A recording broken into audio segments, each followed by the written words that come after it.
Bueno, y sobre lo que ya le mencionaba con respecto a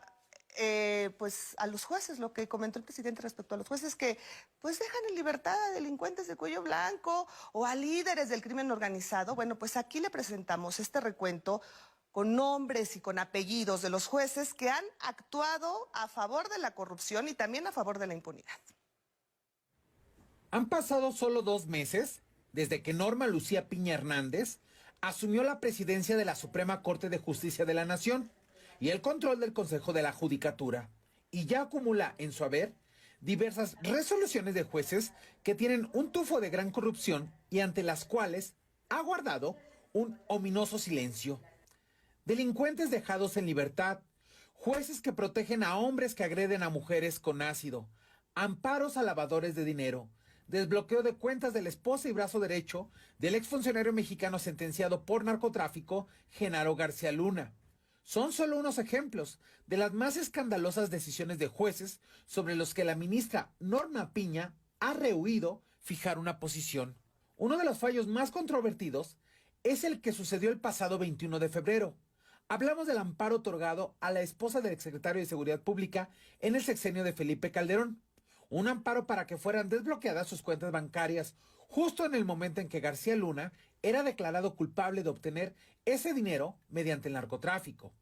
La decisión vino de los encargados del séptimo tribunal colegiado en materia administrativa del primer circuito de la Ciudad de México, el presidente Rolando González Licona, el magistrado Eduardo Baltasar Robles y la magistrada Amanda Roberta García González. Linda Cristina Pereira Gálvez, esposa de García Luna, lograba que en México se le descongelaran sus cuentas bancarias, pese a que hay una investigación en su contra por su probable participación en operaciones de recursos de procedencia ilícita. Y también enfrenta una demanda civil en Estados Unidos que presentó el gobierno mexicano con el objetivo de recuperar 745 millones de dólares sustraídos del erario público. En otro caso, el juez federal Roberto Omar Paredes absolvió a la exsecretaria de Sedesol y Sedatu, Rosario Robles, del delito de ejercicio indebido del servicio público por la llamada estafa maestra.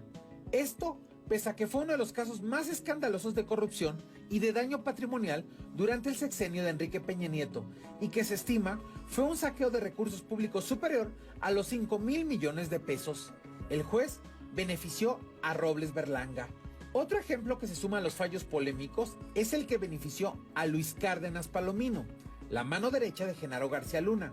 a quien los magistrados del quinto tribunal colegiado en materia administrativa del primer circuito ampararon y lo eliminaron de la lista de personas bloqueadas por la Unidad de Inteligencia Financiera. Pablo Gómez, titular de la UIF,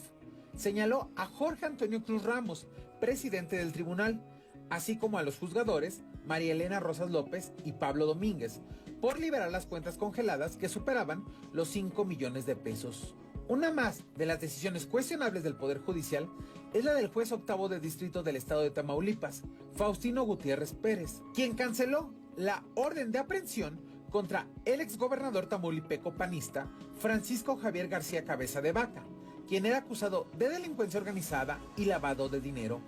El juzgador dijo que tomó su decisión por violaciones al debido proceso. Quien también logró beneficiarse de las decisiones del Poder Judicial fue Emilio Lozoya, el exdirector de Pemex, acusado de corrupción, pues el noveno tribunal colegiado en materia penal en la Ciudad de México le otorgó un amparo con el cual se ordenó revisar la prisión preventiva que se le estableció al exfuncionario peñista. Además de los fallos favorables a exfuncionarios públicos, el secretario de Marina, Rafael Ojeda, también denunció que al menos 140 presuntos delincuentes acusados de narcotráfico y tráfico de combustible fueron liberados de 2021 a 2023 por jueces corruptos. Estas liberaciones estuvieron a cargo de solo 10 jueces y 7 ministerios públicos. Una denuncia sobre la que Piña no ha dicho ni una palabra. A las denuncias del secretario de Marina se sumaron las del gobernador de San Luis Potosí, Ricardo Gallardo Carmona, quien reveló que tan solo en la segunda semana de febrero, los jueces pusieron en libertad a 51 presuntos narcomenudistas, pese a que en los operativos se le decomisaron armas largas y más de 6,000 dosis de droga. Incluso, el Poder Judicial ha beneficiado a Ovidio Guzmán, el hijo del Chapo Guzmán, que desde que fue detenido el 5 de enero ha logrado que se le concedan 3 amparos para que no sea extraditado a Estados Unidos, donde las autoridades buscan juzgarlo por tráfico de drogas. En este mar de amparos otorgados a delincuentes y exfuncionarios, un juez federal priorizó analizar la solicitud de amparo de la senadora panista Xóchitl Gálvez para que se garantice su derecho de réplica durante la conferencia matutina del presidente Andrés Manuel López Obrador. La justicia en manos de la ministra Norma Piña guardó silencio ante las denuncias de María Elena Ríos, saxofonista agredida con ácido por el exdiputado del PRI Juan Vera Carrizal, a quien el juez de control, Teodulo Pacheco, decidió concederle la prisión domiciliaria por motivos de salud. Con la llegada de Norma Piña, se dieron las renuncias de los defensores públicos Netzaí Sandoval y Salvador Leiva, quienes defendieron a los inculpados en el supuesto secuestro y homicidio del hijo de Isabel Miranda de Gualas. Su salida del Poder Judicial se da tras la llegada de Abraham Pedraza, el secretario de Estudio y Cuenta de la presidenta de la Corte. Pedraza es identificado como cuñado de Gualas y fue quien denunció el presunto secuestro de Hugo Alberto Gualas, lo que permitió que 6 personas fueran encarceladas, a las cuales en casi 2 décadas no se les ha declarado una sentencia. Además, fue Norma Piña quien concedió una suspensión para beneficiar a las empresas gaseras,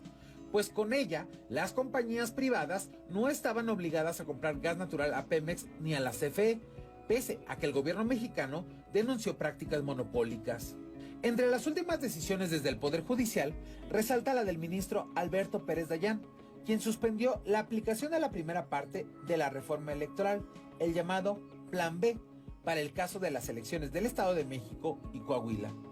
lo que significa que no se apliquen las modificaciones de la Ley General de Comunicación Social y la Ley General de Responsabilidades Administrativas, que permitía que los servidores públicos se manifestaran políticamente sin que se considerara que sus pronunciamientos eran considerados propaganda gubernamental, además de que la información que dieran sobre programas u obras fuera considerada como una campaña de comunicación social. Así es como actúa hoy la ministra presidenta de la Suprema Corte de Justicia de la Nación, haciendo uso del silencio para dejar que jueces hagan de la justicia un trapeador judicial. 11 Noticias.